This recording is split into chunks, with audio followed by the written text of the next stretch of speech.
Hey everyone, Heisendong here. I really wanted to show off this cool interaction between Hexflash and Lissandra's E. So we're here, and I want to talk about this interaction between Glacial Path, which is your E, and Flash and Hexflash. And it's really broken. I've been abusing it. I have a higher win rate on Lissandra than I do on Heimerdinger currently in Challenger. So anyway, without further ado, everyone knows the basic combo is just to E in, and then flash, stun, right, and then ult yourself when your aftershock runs out, or to avoid CC and damage. But this new combo that I've been seeing a lot in solo queue, and I've been abusing myself, is you actually charge charge Hex Flash while you're in E, land, and then you can use your Hex Flash right after. Super strong, and not just for the basic reason of you get extra range with your E, but because of its interaction with unflinching. So let's turn off the auto refresh cooldowns. Let's say you TP'd to lane, so you are ignited or used your second summoner spell. I'm just gonna have to wait for my Hex Flash to come off cooldown. Basically, it will give you your 15% tenacity and slow resistance for 10 seconds after you use Hex Flash.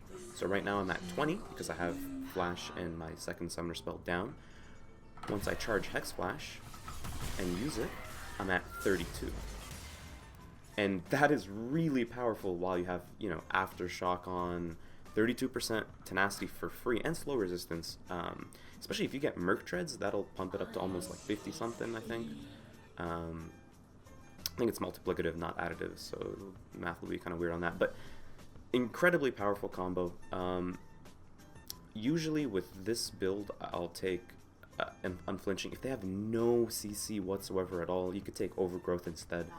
But I just like, even if they have 1 or 2 CCs in the team fight, having unflinching is incredibly powerful because it's pretty much a free 30% tenacity and slow resistance. The other really good thing about this is that when you're Eing forward on Lissandra, people will generally use their skill shots and their CC lockdown right where your E is. So Cho'Gath Q, Zoe E, that kind of stuff. Jarvan will EQ right there and try to like CC chain you before you can ult yourself. So what Hex Flash does, even if you're not really using it for distance, you can reposition right when you land, like that, so that they think you're gonna be landing here, but right when you land, you just reposition. The other cool thing is it lets you hide your claw position in really weird places that you wouldn't usually be able to claw into. So if I had no flash, it would be a really bad decision for me to claw into this wall if there was... let's just ward up real quick so you guys can see all the dummies that I've created a little battleground here.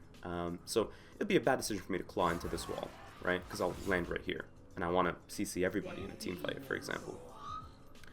So instead, you can use Hex Flash to hide the claw, and then land, and then reposition with that.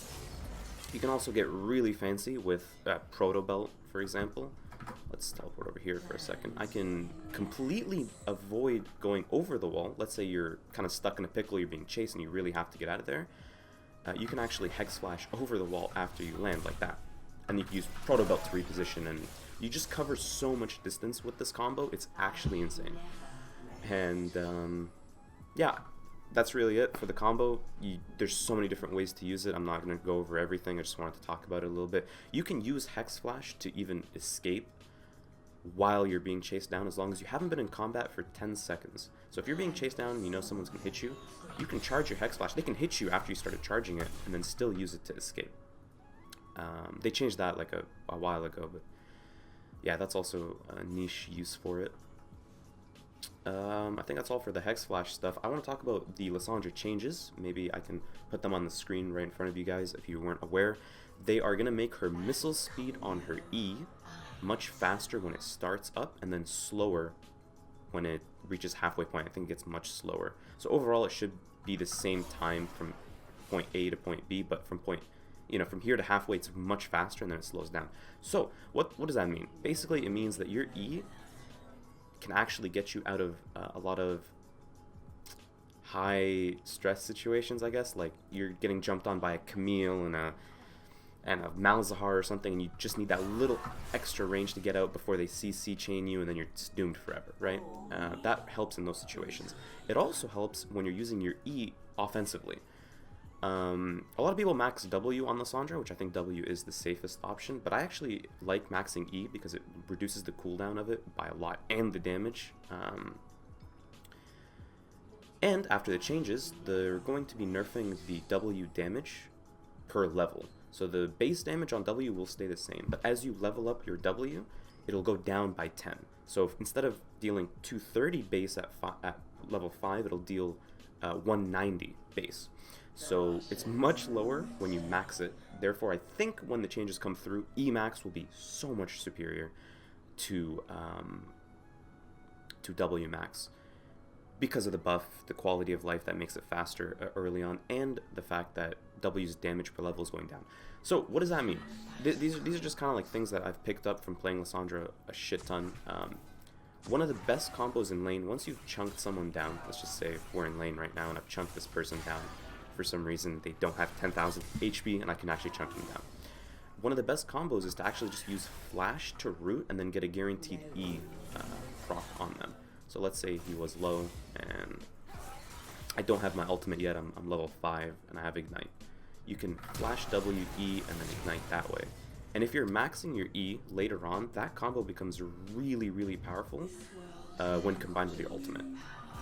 So, well, I don't have Flash anymore, but you can imagine, so I just, let's say this was Flash, oops, my Lissandra is keeping me in combat, so I can't use that. So let's say, you know, we Hex Flash or regular Flash Proto Belt, and then combo. You get a guaranteed E, and then you can ult for more Qs after that to follow up. But yeah, so E max is probably going to be much more favored than W max once the changes go through. The other thing is your passive is no longer going to give you free spells every once in a while. One of the reasons why the passive is actually very strong and very underrated, people think, oh, Lissandra's passive is fucking useless. It's not fucking useless. It lets you build items that don't have any mana. For example, a lot of people don't know that rushing Morello is actually much higher win rate than rushing Proto Belt on Lissandra, because you actually don't need a mana item at all, and if they have no MR, going Cirque Morello first item, you will one-shot entire team fights with that combo. And that your passive just lets you ignore mana and lets you just rush whatever the fuck item you want. You can rush Spellbinder, Morello, you can rush Zanya's, Banshee's Veil, Lissandre's, all these things that are relying on the enemy team comp, right? But you can rush those.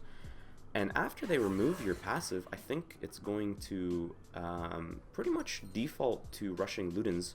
Ludens isn't bad, it gives you a lot of burst damage, and it's really good with this Hexflash combo because you end up Hexflashing into the team, stunning them, and then your Ludens will flop on everybody as well. It's really good for team fighting.